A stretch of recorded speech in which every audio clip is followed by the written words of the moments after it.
Saudara, kinerja Polri masih menjadi sorotan di tengah terpaan kasus hukum Verdi Sambo yang menyita perhatian publik. Kini muncul kasus tambang ilegal yang diduga menyeret sejumlah petinggi Polri. Kasus demi kasus ini semakin membuat citra Polri semakin merosot. Kapolri Jenderal Listio Sigit Prabowo menegaskan Polri tengah mengejar Ismail Bolong yang sempat membuat pengakuan adanya setoran tambang ilegal ke sejumlah petinggi Polri. Ya, Ismail Bolong sekarang tentunya tim sedang mencari, baik dari Altim ataupun dari Mabes sedang mencari. Ditunggu saja. Tapi sudah ada panggilan, Pak? Benar, Pak? Ya. Sudah ada panggilan, benar, Pak? Ya, tentunya proses pencarian kan itu strategi dari kepolisian, ada panggilan, ada juga pencarian. Ya, tentunya kita akan mulai dari Ismail Bolong dulu, nanti dari sana baru kita periksa. Karena kan kalau proses pidana kan pasti harus ada alat bukti yang cukup. Ya. Dugaan suap kasus tambang ilegal di Kalimantan Timur yang diungkap Ismail Bolong bahkan menyeret nama Kabareskrim Polri Komjen Agus Andrianto. Kepala Bareskrim Polri, Komjen Agus Andrianto membantah tudingan setoran yang diduga diberikan oleh Ismail Bolong. Dalam keterangan tertulisnya pada Kompas TV, Agus menyebut, "Saya adalah penegak hukum, ada istilah bukti permulaan yang cukup dan bukti yang cukup. Maklumlah, kasus almarhum Brigadir Yosua saja mereka tutup-tutupi." Kabareskrim menambahkan, "Saya mempertanggungjawabkan seluruh pekerjaan saya kepada Allah Subhanahu wa Ta'ala, arahan Bapak Presiden kepada Kapolri dan tuntutan masyarakat yang sedemikian cerdas." Mantan Kadif Propam Polri Verdi Sambo membenarkan adanya laporan penyelidikan tambang ilegal di Kalimantan Timur, seperti diungkap Ismail Bolong. Bahkan kasus itu sempat ditangani Sambo saat masih menjabat sebagai Kadif Propam Polri. Saat ditanya di sela sidang kasus pembunuhan Yosua, Sambo meminta agar langsung menanyakan hal itu ke pejabat yang berwenang karena sudah ada suratnya. Pak, itu betul Pak, Bapak sempat menandatangani laporan pengaduan Pak, hasil tambang ilegal di Kaltim Pak. Bang Sambo, komentarnya Bang Sambo? Nggak ada itu surat. Pak, ada surat itu Pak? Ya sudah benar suratnya. Gimana Pak? Benar surat itu Pak? Tanyakan ke pejabat yang berwenang, surat itu sudah ada.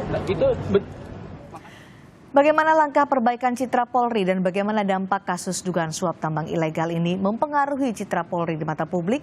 Kami akan bahas bersama Muhammad Jamil, Kepala Divisi Hukum Jaringan Advokasi Tambang atau JATAM, dan bergabung pula Ketua Harian Kompolnas Beni Mamoto. Selamat malam, Mas Jamil. Pak Beni. Selamat malam.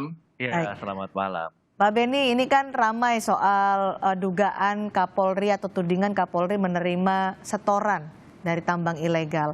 Tapi kemudian berkembang menjadi saling bantah.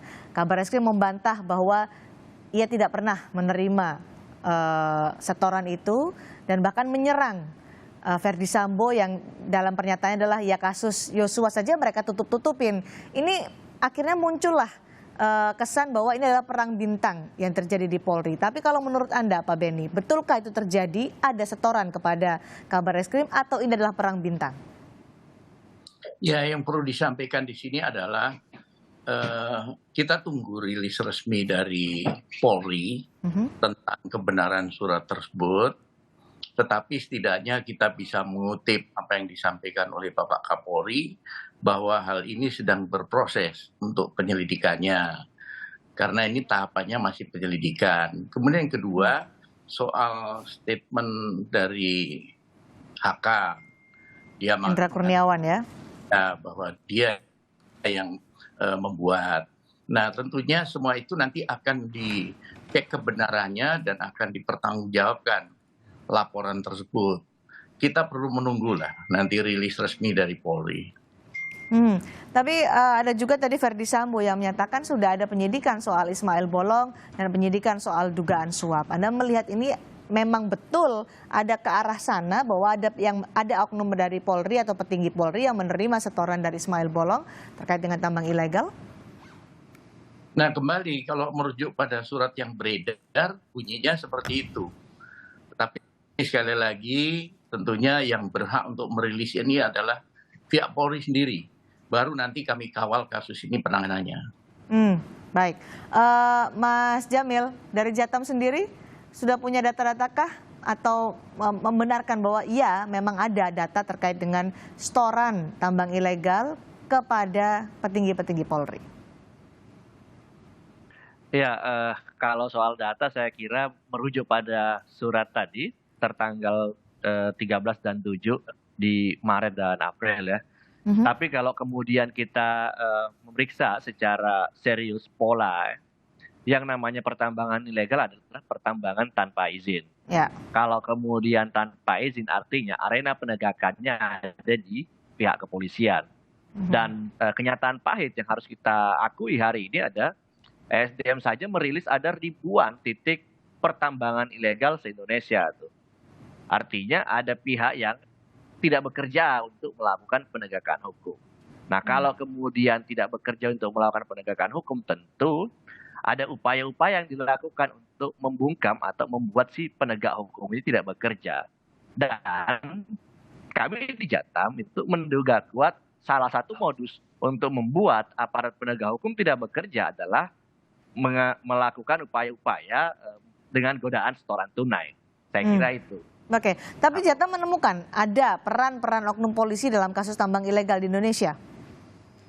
Ya, kalau yang video yang beredar, misalnya Pak Ismail Bolong, nama-nama itu sesungguhnya sebelum video-video beredar viral seperti saat ini, nama-nama itu udah beredar di kampung-kampung, apalagi misalnya di wilayah Marangkayu atau di beberapa wilayah di Samarinda. Dan maksudnya nama-nama itu termasuk nama Kabareskrim?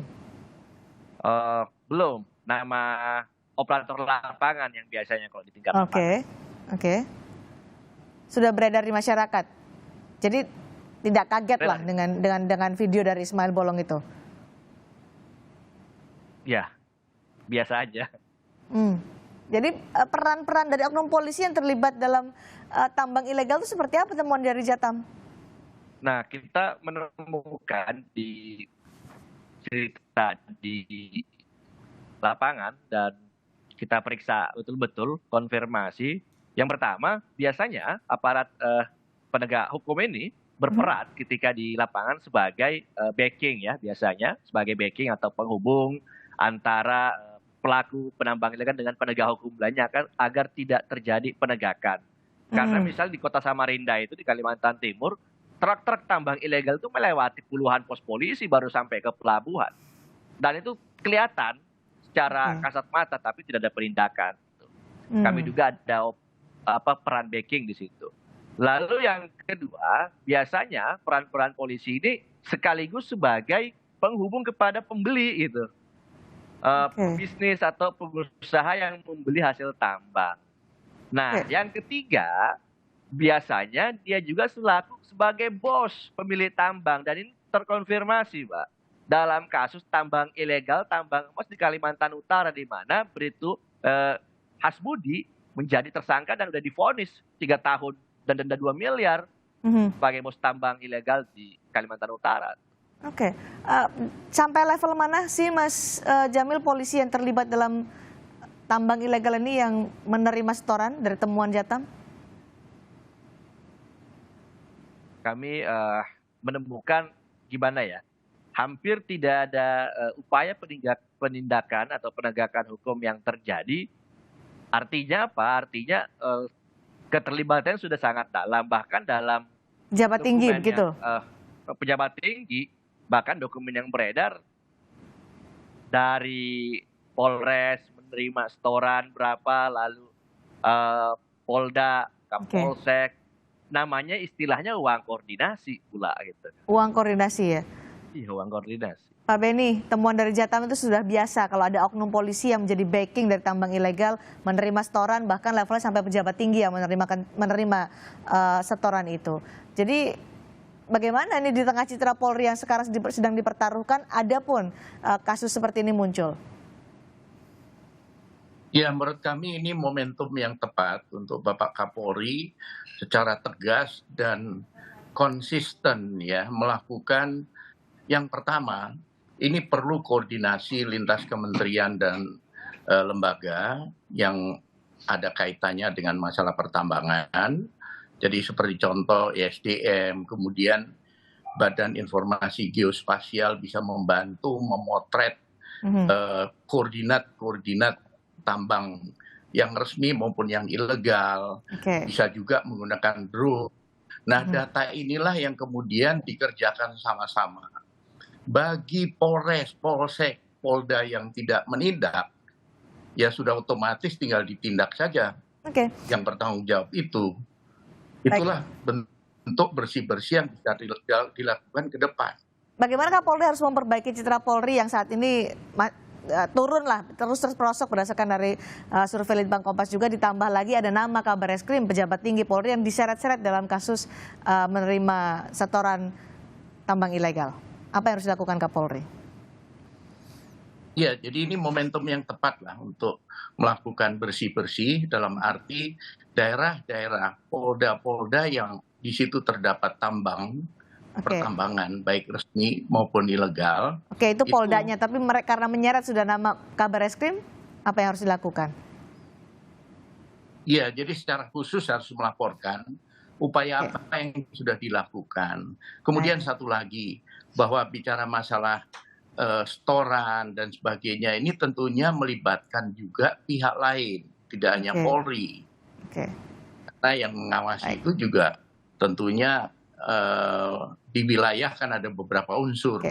Inilah yang kemudian perlu dikoordinasikan, disepakati, kemudian melangkah bersama-sama untuk menertibkan ini.